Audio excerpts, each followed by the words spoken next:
All right, so today we're here with Huck, and this is his roadmap to success. When I got here, he actually had a pretty calm energy. He was a little excited jumping up at the door, but calmed down really quickly and settled down once we got the session going, and sat down to chat with his guardian. So his primary issue that they've been dealing with is going through some life changes, moving to a new location, changing of jobs, which changed the routine, led to him having some separation anxiety that he didn't display before and started chewing up the blinds. So what I wanted to start to include is some rules to help him feel like he doesn't need to take the leadership position in the house and feel like it's his job to protect the home or to kind of start getting into these bad behaviors of cause and effect. I need to chew on the blinds or have a high anxiety behavior in order to make my human guardians come back to me. So to break that habit, we use the video above to do some kind of counter conditioning to make positive associations with all of the components that go into his guardian leaving. But we also want to add in some new rules. So one of the rules will be no furniture for a minimum of 30 days or until the behaviors that they called about have been resolved. Down. Down. The next one, down.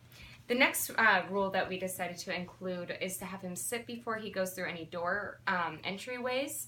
And all of these rules are really him gaining self-control. So we want him to start having self-control at all times in little minimal ways throughout the day. It's going to give him a little bit of a job, and it's constantly working on his issues of self-control.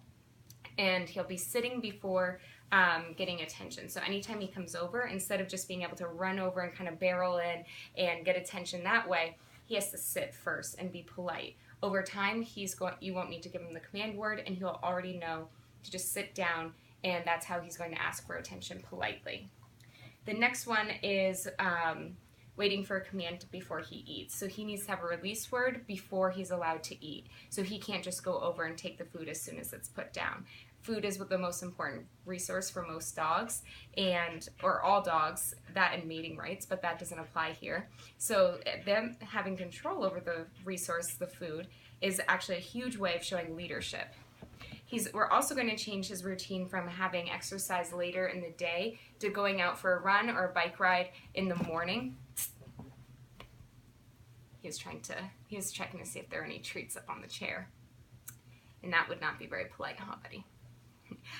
So he's going to start getting his exercise in the morning before the guardian leaves, which will kind of take a little bit of that energy edge off and allow him to be much more relaxed and calm. It also gives him an opportunity to bond with his guardian in the morning before he leaves, so he's already getting some of that personal attention right away, first off in the morning.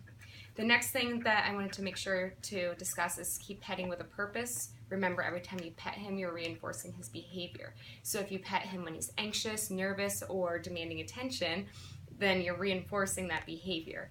If he is doing something that you do want him to do, go ahead and use our passive training where if he comes over and sits or lays down, you can say the command word down and then pet him. So you want to reward him through petting for good behavior. And when you catch him doing something that is undesirable, you can disagree with him using our escalating consequences. Now, to help establish the leadership change in the home, he's trying to, off camera, demand some attention from his guardian. Huck. It's like, maybe I can come over here and do that. All right, so to change some of the leadership dynamics in the home, I want to encourage the guardian for the next 2 weeks, twice a day, to go through the leadership exercise that we covered. So twice a day, make sure he gets a nap in between, so not doing them one after another. And then also going over the counter conditioning method that we use to help him start making positive associations with you leaving. Say you're home for a full day. Practice this a couple times, but try to make sure he has a nap in between each time.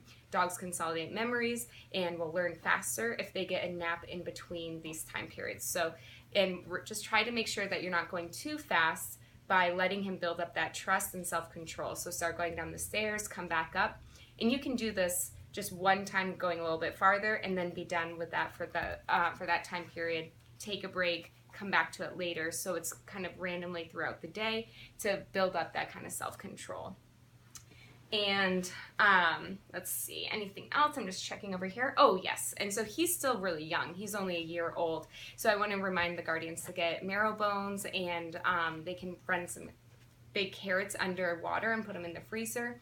Those types of things, if they're in the freezer, one, they'll be numbing his gums, and two, they're things that he can chew on that are completely appropriate, and the marrow bones especially are high value. So that should keep his attention for a little while when you leave. So I'd encourage you to get those and give those to him when you do leave. All right, remember, everything you do trains your dog, only sometimes you mean it.